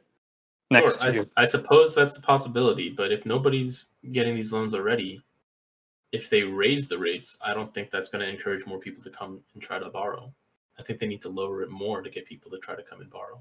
No, but we're looking at different people, right? So you're saying right now they're very risk averse. So they're like, I'm only looking at millionaires and I'm going to lend to them at 1%, and I wouldn't make any money there, so I'm not going to do it. I'm saying, okay, next year, look for people, or they can rather, look for people that make whatever, $100,000 a year, and then I'm going to lend them at 10% rather than 1%. And so then they'll make up for it in whatever way. That's how loans in the math works, right? So whether they want to take that risk is a different matter, but I'm saying they can. And so someone that's betting that there will be more loans next year can be like, oh yeah, this is going to happen. Eventually people need loans to start new businesses or whatever, buy houses. Yeah, well, I mean, yeah. So, I mean, I don't think that's that crazy to say, considering this past year was a, anomaly. Maybe an anomaly, but like quite a different year than normal, right? So next year, if a lot of people that are new or existing small business owners are like, okay, I'm coming back because COVID's opening up, and I need $10,000 to start a restaurant, then they'll try to get it, and maybe the banks will be like, oh, I don't really think you'll be able to pay it back, but if you want to pay me 20% interest like a credit card, then I'll lend it to you, right? Like, I don't know what it is. They can also shorten the terms, right? It doesn't have to be a mortgage like, I'm going to lock in whatever 2% for 30 years. They can be like, okay, I'm just going to let you borrow it for a few months or a year or whatever it is. And then that will adjust the risk too, right? Because it's more likely that someone will pay you back sooner than later. Yeah. If it's a large amount. So. Yeah. Yeah, I don't know, man. I'm not an expert in these things, but it didn't make sense to me. So we'll see what happens. I guess there's nothing else that we can really do. Well, I mean, we're always going to have to see what happens, but I'm trying to like think about it as a thought experiment, right? Like, are the things I'm saying like completely ridiculous to you? Like, is that what you're saying? A little bit. I feel like you're missing the point, and it's either you or maybe I just don't understand it. So well, that's why I'm trying to explain it too. Yeah. Either way, I have to look more into it because I don't really know how these instruments work. They just don't. The way they were explained to me in the very cursory research that I did, it seemed ass backwards to me. It seemed absolutely insane that these things existed. So I'll have to look lots of things I feel like shouldn't exist, but that doesn't mean they don't. I mean, I think I'm not saying that they're the best investment in the world. I'm just arguing that if the bet is there will be some amount of loans next year, people have different opinions, and it's not crazy for banks to lend money. Like, well, okay. Again, I'll use hyperbole just to illustrate my point. My point is that if in a certain year, in a normal year, you make, I don't know, 1 million loans, then maybe you can create a derivatives market off of that. In this case, it would be projecting that you'll have 1 million or 1 million, 10,000 loans. Like, let's say there's some, increase in the amount of loans that you expect to have next year. Then maybe you can create a derivatives market around that, and then you can package it into a CLO. But if something black swan happens, and suddenly instead of 1 million loans, now it's only like 10,000 loans, right? Again, hyperbole, or even one loan, right? But you're still expecting to support an entire derivatives market off of this one loan or 10,000 loans or drastically reduced number of loans. That to me seems like there's something wrong with that system. That to me seems like it's over leveraging, and it's a bubble that's gonna pop. I mean, I agree with you that it's leveraging, and for sure the extreme case of just one loan, it doesn't really make a lot of sense. But we're not really talking about one loan here. We're just talking about, well, even let's say it was 10,000 loans, which is I think pretty low. Yeah. Why not? Why can't you have a derivatives market on that? Right? We're talking about a whole market. You can have less derivatives too, right? Like there may have been like 10 million CDOs or CLOs before, and now they'll just be like 10,000 CLOs. Sure. But like, and that's the part that I don't know. Like, have they reduced the number of derivatives based on that? Like if it's proportional and it's gone down proportionately, then fine. Okay. I don't really have a leg to stand on there. But if it's still just as big, that's asking for trouble. And that's the part that I don't know because I haven't done enough research into it.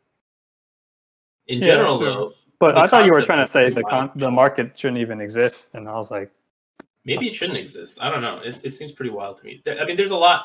There's probably even more wild things out there that exist that I don't know about.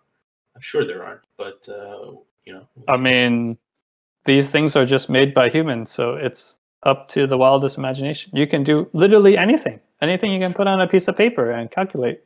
And not even always calculate. To buy, yeah, for sure. Yeah. So we'll see. But speaking of banks, have you kept up with any of the financial earnings reports?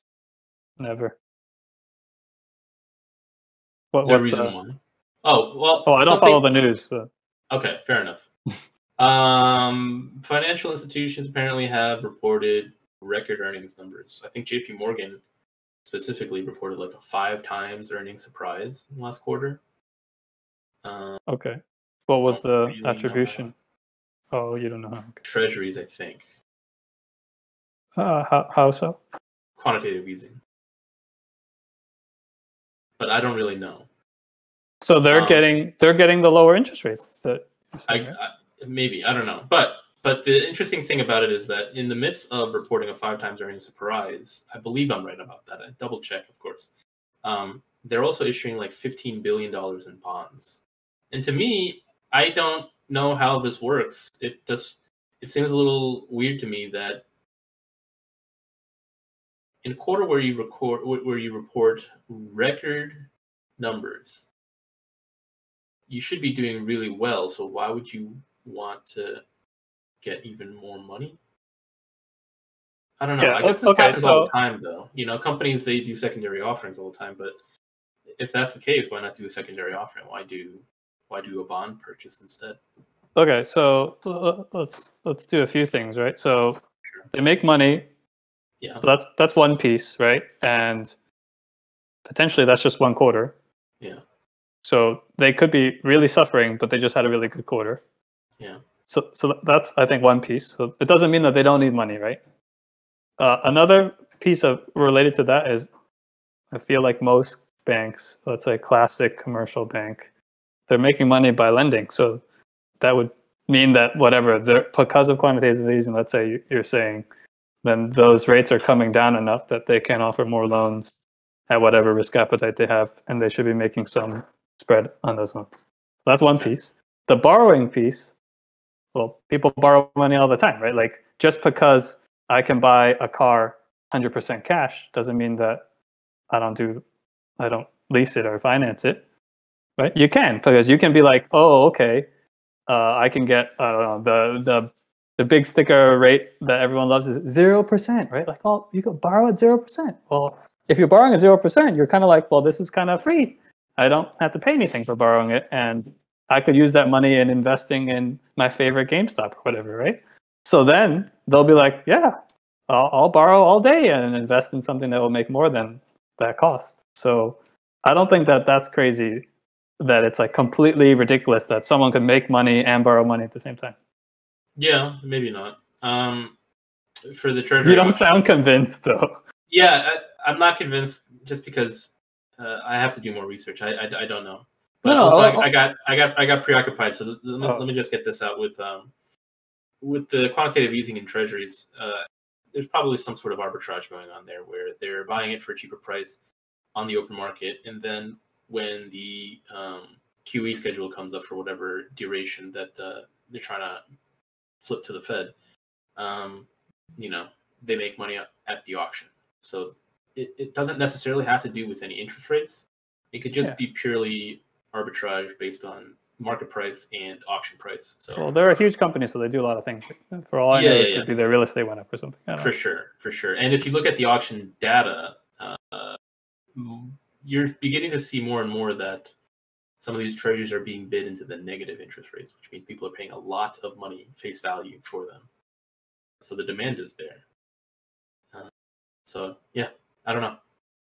Yeah, negative interest is totally weird, but I agree. We'll leave that for another day. But so on the making money and borrowing front, I think that one's pretty clear cut. I feel like I understand it enough to be very highly confident on that one. So I don't. If you have qualms with that or don't get it, then you need to explain, or I can try to explain it better. I think I'm gonna rewatch this and do some more research, and then we can talk about it next time. Because right now, I don't know. I think my brain has reached capacity. Okay. Yeah. Fair enough. Yeah.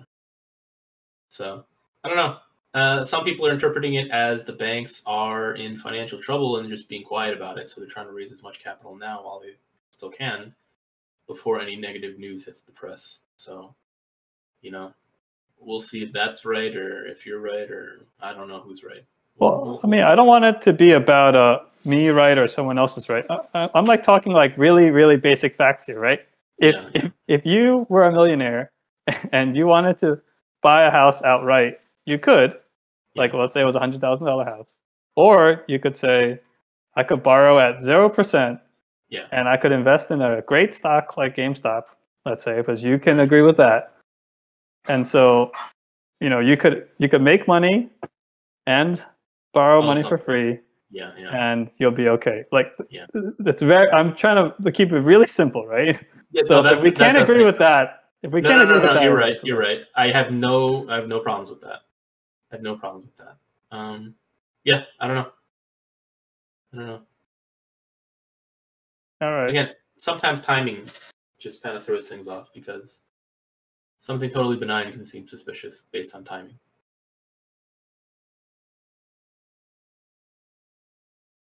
Okay. It may not mean anything. It probably doesn't mean anything. But, that's the problem with being human, I guess. Sometimes. I mean, for sure. I mean, my example is just a possibility. It could be that they're doing badly. I'm just saying, like, it doesn't sound like crazy. Yeah, right? I agree. The point I forgot to make was, like, I don't know what the amount was, but, like, is that amount even a lot, right? 15 billion. These are record high numbers, and it's not just J.P. Morgan, it's Bank of America as well.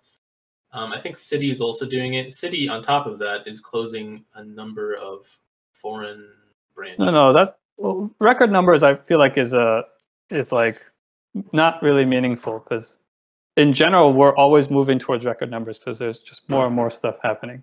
Yeah. What I'm saying is it really, like, significant, right? Like, if they operate at $100 billion every day and they're borrowing $1 billion, it's like, okay, that's not a lot. That's like using a credit card, right? So, but if it's the other way around, like, let's say they operate at $20 billion and they have to borrow 19 billion, it's like, okay, like, should we be concerned? Right? So I'm trying to figure out that magnitude. I don't know the numbers either, but that's my other point. Gotcha. Yeah. The only thing... Go on. Oh, the only other thing that...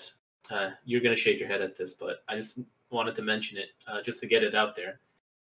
Something that came up was that somebody in Chicago, where the Citadel building is, they noticed that the lights were all lit up in the middle of the night. And people checked on Google and saw that there was a lot of activity there. So you know how, like, let's say you're trying to go to a restaurant or something like that, and you check Google. It'll tell you if it's busy or not based on how many mobile device signals they detect in a certain area. Is that how they do it? I don't know how they do it. I'm pretty sure that's how they do it, yeah. So... but it gives you a historic average. It doesn't tell you right now, does it? It'll tell you live, yeah. Well, I'll give you an example.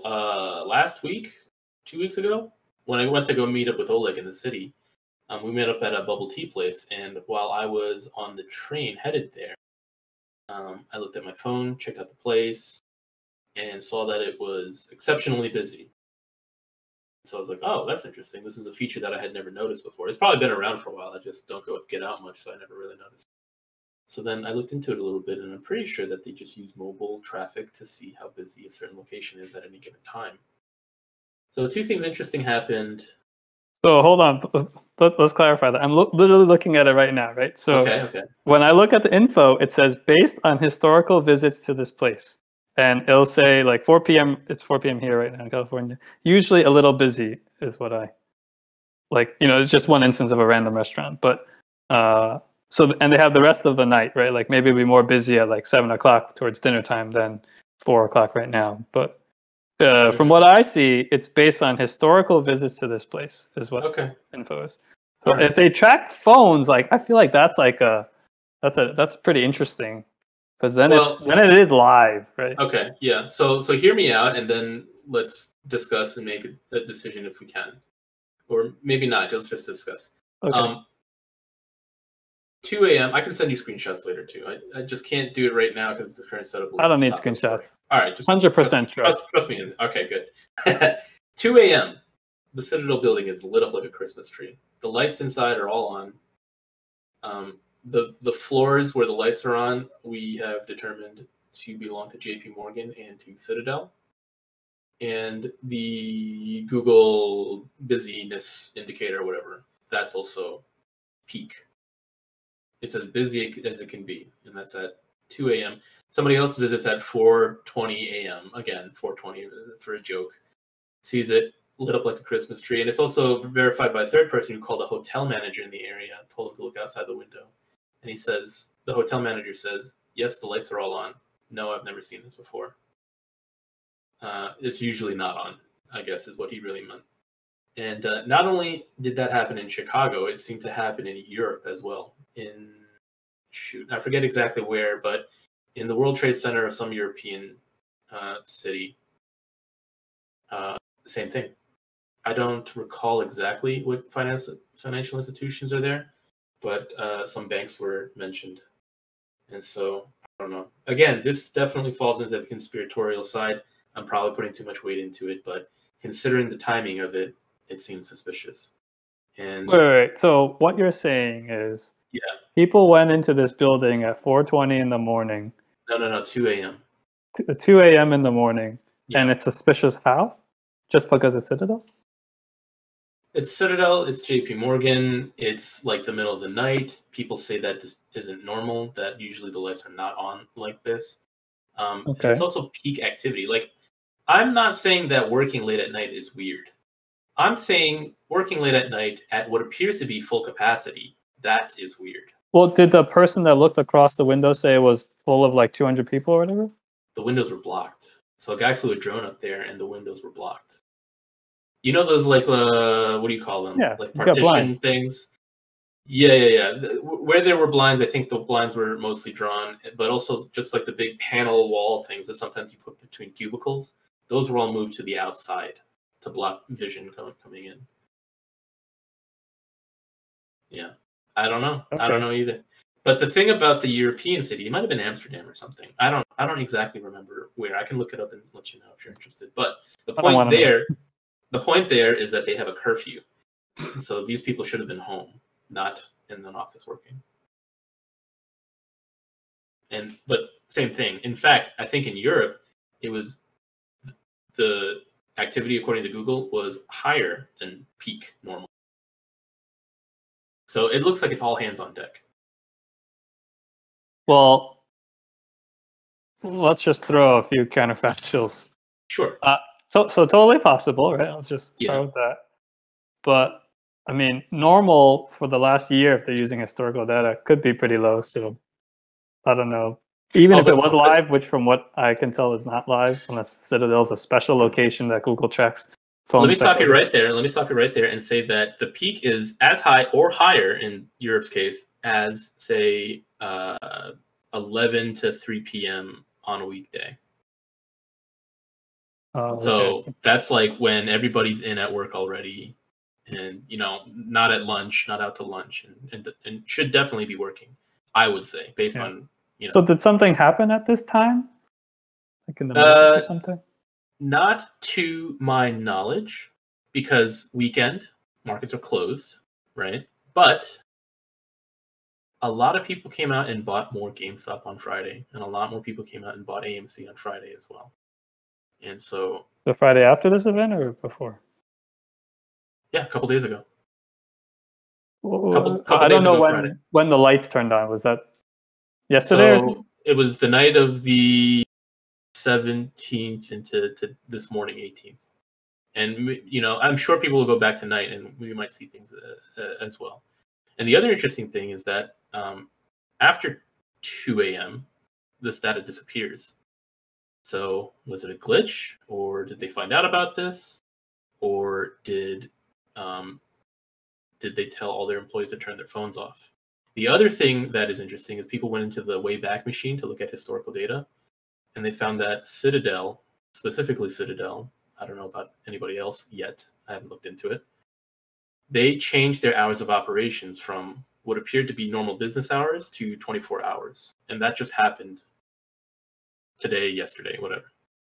So before this weekend, on Google, they had their operating hours as whatever business hours they had listed. And after this information was discovered and put on the internet, they changed their operating hours to 24 hours a day.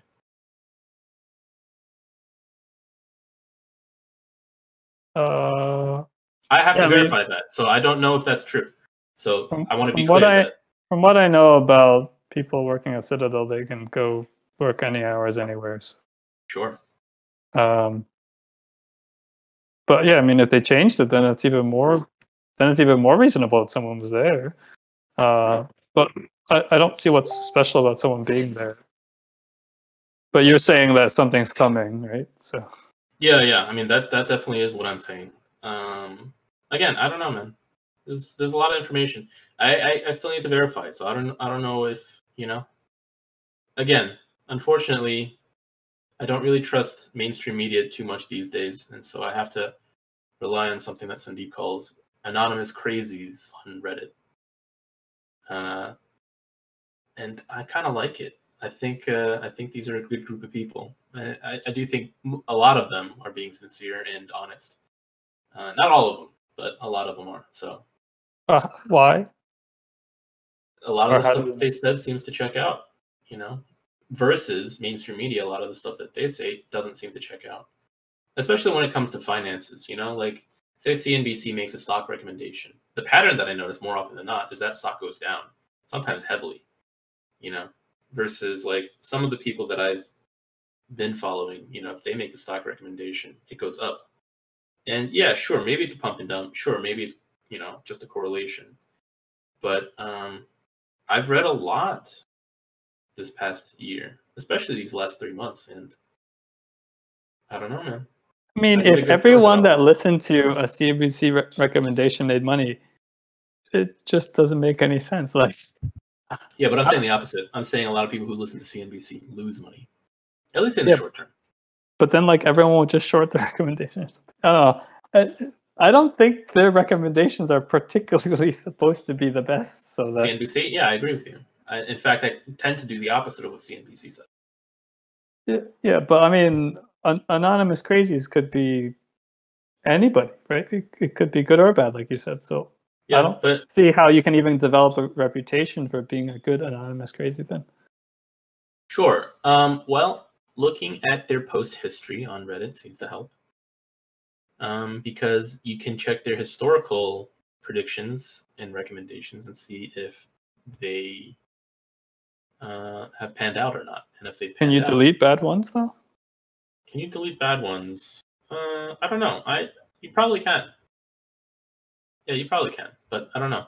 I feel like because of the way Reddit works, if you did that, and you were a high enough profile person, you would get called out on it, and there would be a comment trail. You might be able to delete your own posts, but you can't delete comments. You know, and I've seen plenty of threads made by like other people saying, "Oh, this person's recommendations are not to be trusted because of XYZ reason." I've seen posts like that. So, yeah, I mean that is kind of like a good, powerful thing. Yeah. To have, you know, this decentralized group auditing existing systems, but I mean, I just don't. I feel like if they were trying to do good, then why would they want to be anonymous? Is it like secret tips, whistleblowing? I don't know. I feel like anonymity is just a thing that is valuable inherently. You know, I mean, it definitely can be used for nefarious reasons, and we've seen that happen a lot. But like, you're posting on the internet, man. Like, why would you want people to know exactly who you are? Sometimes, right? Sometimes. Why post it at all then? Well, maybe you have information that you want to get out. So unfortunately, there's no good answer here because it can be used for good and for bad purposes, as well as just neutral purposes. You know, and anybody can post. That is the beauty and terrifying nature of the internet, is that anybody can say anything that they want on the internet. On balance, I think it's good. Yeah, I mean, right. I would say you don't trust any of them. I figure, you know, you do your own research and stick to like facts and stuff. I just feel like you can't really trust anyone, whether it's media or Reddit anonymous crazies. Like, I don't think you can actually say one is better than the other. They're the same. I could see that. Crapshoot. Yeah, I could see that. Yeah, I don't know. Okay. So how much time do you spend on? I only got 5 minutes left. How much time do you spend on researching all this then? John, you know me. It's as long as it keeps my interest. There is no time limit. So it's a lot. Well, I mean, you're still interested, but you've obviously slept, so and you have other things to do. Yeah. So what does that mean? So is it like 7 hours a day, 2 hours a day, 5 minutes 7. a day? Maybe probably 7. Yeah, maybe even more than that. I don't know. So it's a full day's work. Oh, I know you don't have to keep track. I'm just saying. figuring order of magnitude. You're not like losing sleep on it, right? So you're not like staying up 23 hours. I used to be, yeah. When this all started, I lost a lot of sleep, and just absorbing information. It was also quite stressful learning some of the things. So, not gonna lie, a lot of stress eating, a lot of lost sleep, but a lot of learning. It was interesting, definitely interesting. So, okay, it's a crazy world out there, John. It always has been. Yep. I'd rather focus on like an optimistic future than I think try to find all the bad actors and. I mean, I am simultaneously optimistic and pessimistic about the future. I guess it depends on the time frame. I think whatever situation we're living through right now, it's going to reveal a lot of things soon. Not only is it inevitable, but it is imminent, in my opinion. Are you going to put a real-time value to it? You can do an estimate and a confidence. Sure. How about that? You don't have to be 100% confident. So unfortunately, I'm going to say that it could be as early as this Tuesday, maybe even tomorrow, which is silly because tomorrow's the first trading day of the week. But let's just say silly. Tuesday, 4/20, let's just say. Could be June 9th, which is the annual general meeting. You're talking about the whole economy or just GameStop? GameStop, but then I think that'll start pulling at the threads of the rest of the economy. Okay, gotcha. And confidence level so that we can hone this. This is something I've been thinking about lately as I. That's a hard number to put it on. Unfortunately, I can't think of any number besides 69 right now, so I'll go with 69% confidence, John. I'm going to stick with the memes. 69% confident that this will unravel sometime between this Tuesday and June 9th. Okay. So we'll hold you. I'm gonna keep in my head 70%. Okay. Between now and 6/9. Okay. Yeah, I don't know, man. Again, like people keep making analogies towards the movie The Big Short and the situation that happened in 2008. Michael Burry was in the credit default swaps on the mortgage-backed securities for 2 years, or maybe a little bit more than that, before they ended up paying off. It was looking pretty bleak for him. So the question is, when did this whole thing start? Because I don't actually think it was the end of January that it started. I think it started before that. But it's hard to pinpoint exactly. From what you're saying, it's something that's not just happened to this company. It's many companies, so it's been a long time. It's probably it's been 15 years or whatever. It's been a while, and again, that 2-year time frame that Michael Burry lived through, that's not a rule, right? So again, if the market crashes, it could be for a completely different reason. It could be for an unknown reason, and it could be at any time. Yeah. So I mean, the stuff working against you is still. I don't think it's as comprehensive a study as what Burry did, and then Burry himself, I think, has criticized all this GameStop. He said that it was dangerous. He said that it was reckless and that it was dangerous. And then he stopped tweeting against it so much and just started warning people. He started warning people about a coming crash, unlike what we've seen before. He started worrying about hyperinflation.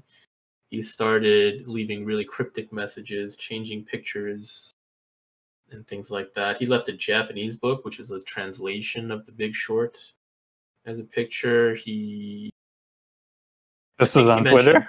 On Twitter, yeah. He talked about, I believe he alluded to CLOs and CSOs, but I have to double check that.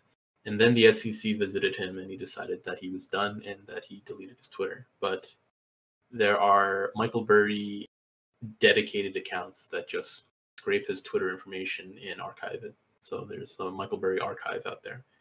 And then there's the Wayback Machine, so that you can see various websites, historically speaking, if they've captured it. So, I don't know.